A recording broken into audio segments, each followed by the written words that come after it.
আজকে তোমাদের জন্য একটি নতুন ধরনের ভিডিও নিয়ে চলে আসছি। এই ভিডিওটা হোলংয়ের মেলা, যে মেলাটি গোপালপুরে অবস্থিত, কুচবিহার ডিস্ট্রিক্ট। এই মেলাটি 215 বছর বয়সকালের মেলা, অর্থাৎ কুচবিহার যে রাজা, কুচবিহার যে কোচ রাজা, সেই কোচ রাজার আমলের এই মেলা।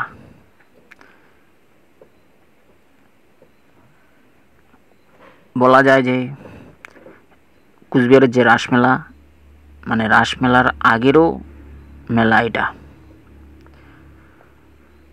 অর্থাৎ এটা একটা ঐতিহ্যবাহী মেলা। তাই এই মেলাটাকে কেন্দ্র করে প্রচুর দোকান এসেছে। আমি মেলা বাড়িটা ঘুরে ঘুরে দেখাচ্ছি তোমাদেরকে। ভিডিওটা পুরোটা দেখবে, খুব ভালো লাগবে।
ভিডিওটা দেখানোর সাথে সাথে আমি একটা কথা বলছি।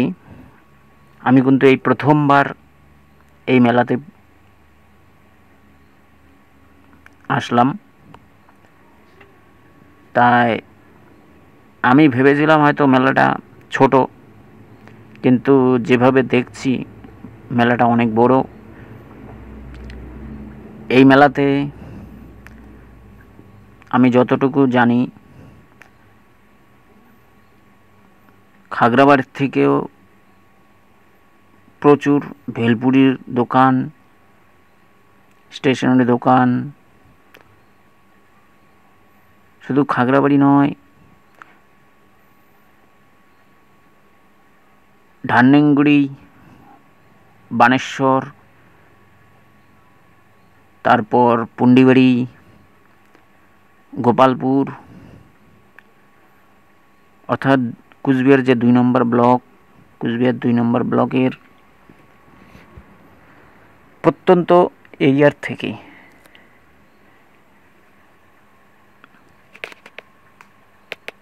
এবং লোকাল প্রচুর দোকানদার এখানে দোকান দিয়েছে।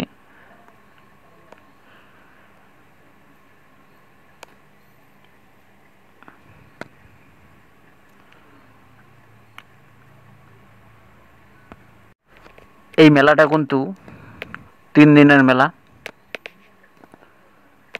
চৈত্র মাসের শেষের দিকে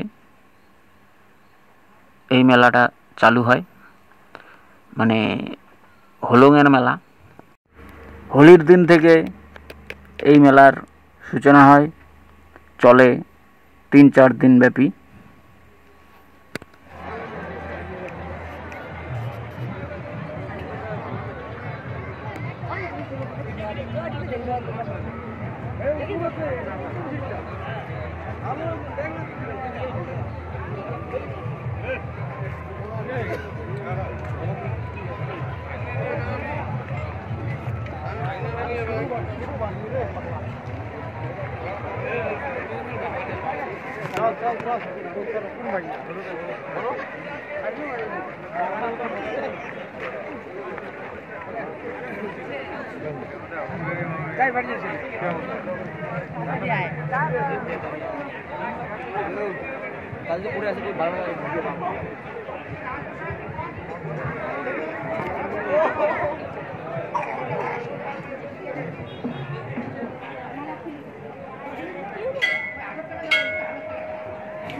এখানে মন্দিরের যে মাঠটা আছে, এই মাঠটাতে দেখতে পেলাম আয়োজন করেছে ওনারা বিচিত্র অনুষ্ঠানের।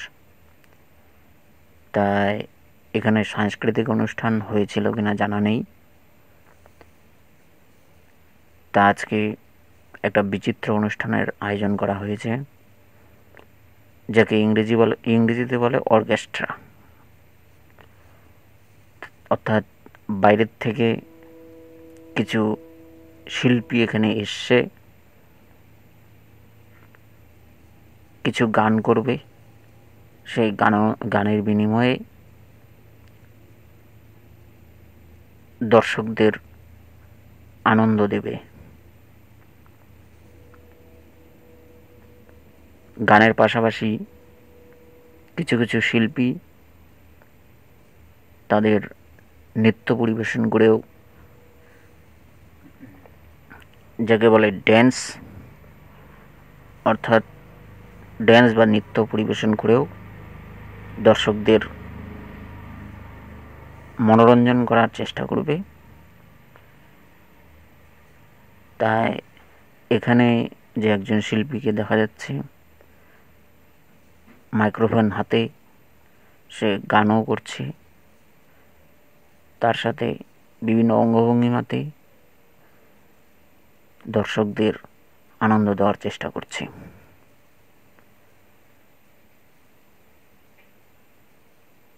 তাই এই যে শিল্পী স্টেজ ছেড়ে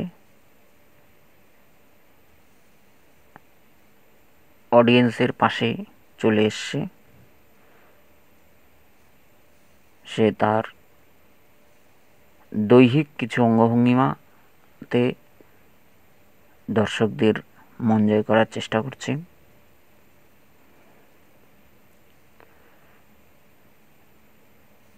সে কিছুক্ষণ পরেই আবার সে তার জায়গায় চলে গেল, অর্থাৎ স্টেজে। আবার সেই স্টেজ থেকেই সে গান পরিবেশন করছে। আর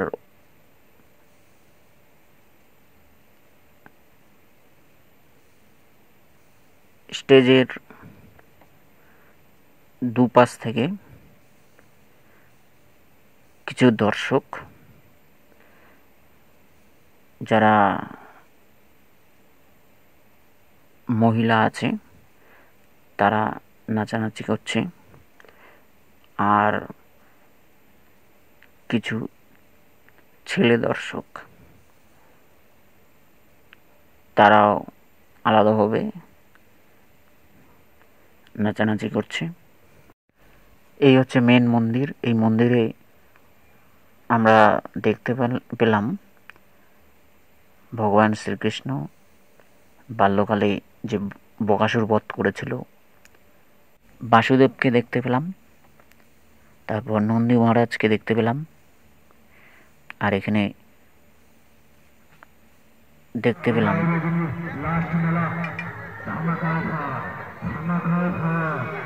দুর্গা পূজাও করা হয়েছে।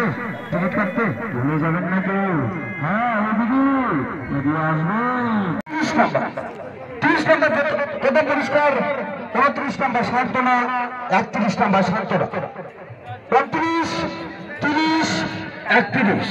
এদিকে কে পয়সা কার কাছে আছে? হাতি খানের সামনে চলে আসবে।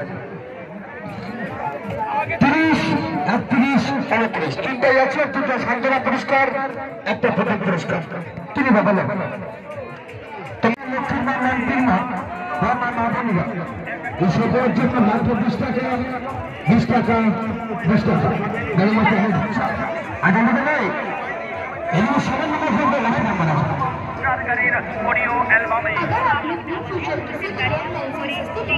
ঘুরতে ঘুরতে চলে আসলাম লাকি লটারি কাউন্টারের কাছে।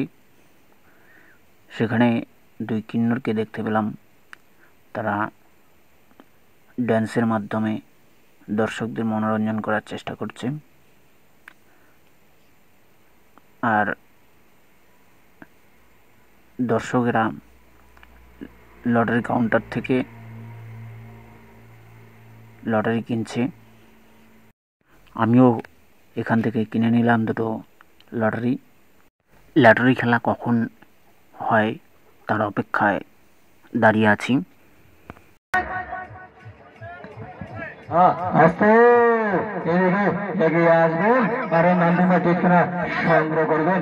একটা টিকিট 20 টাকা, 3 খানা 50 টাকা, 6 খানা 100 টাকা। এই সুবর্ণ সুযোগ হাতছাড়া করবেন না, চলে গেলে পাবেন না।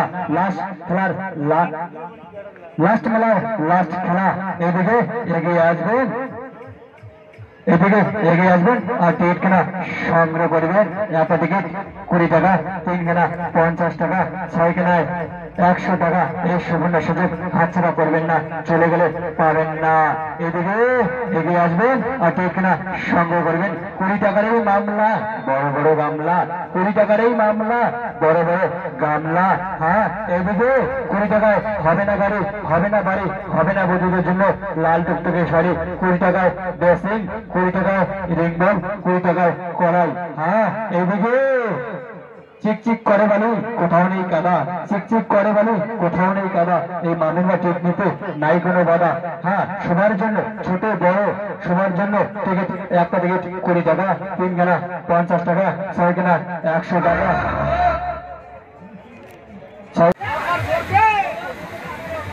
এখানে সবার নাম্বার হচ্ছে লাকি নাম্বার আছে, এদিকে সবার নাম্বার হচ্ছে লাকি নাম্বার আছে।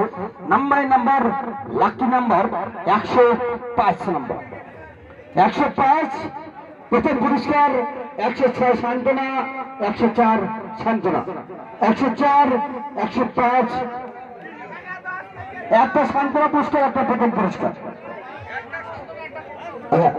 এদিকে জলদি করবে, 106 কার কাছে, 106 নম্বর সান্ত্বনা পুরস্কার কার কাছে আছে, 106। তাই তোমরা তো দেখতেই পেলে আমি যে টিকিটটা কেটেছিলাম সেই টিকিটে লটারি লাগেনি। ভাগ্যের চাকা আমার জন্যে সহায় হয়নি। তাই আমি চলে আসলাম, সেখান থেকে মন্দিরে চলে আসলাম আবার। তাই মন্দিরে এখন প্রসাদ বিতরণ করা হচ্ছে, যেহেতু কালী পূজা হয়েছিল তাই কালী পূজার প্রসাদ আমরা এখন নেব। তাই এখানে যে কালী পূজা করা হয়েছিল প্রসাদ হিসেবে খিচুড়ির আয়োজন করা হয়েছিল। তাই যখন অর্কেস্ট্রা শেষ হয়ে গিয়েছিল তা অনেক দর্শক বাড়িতে চলে গেছে। এরপরেই প্রসাদ দেওয়ার ব্যবস্থা করেছিল উদ্যোক্তারা। আসলে অত দর্শককে তো দেওয়া সম্ভব ছিল না, সেই জন্যে একটু দেরি করে প্রসাদ দেওয়ার ব্যবস্থা করেছিল। আর যখন দিয়েছিল তখন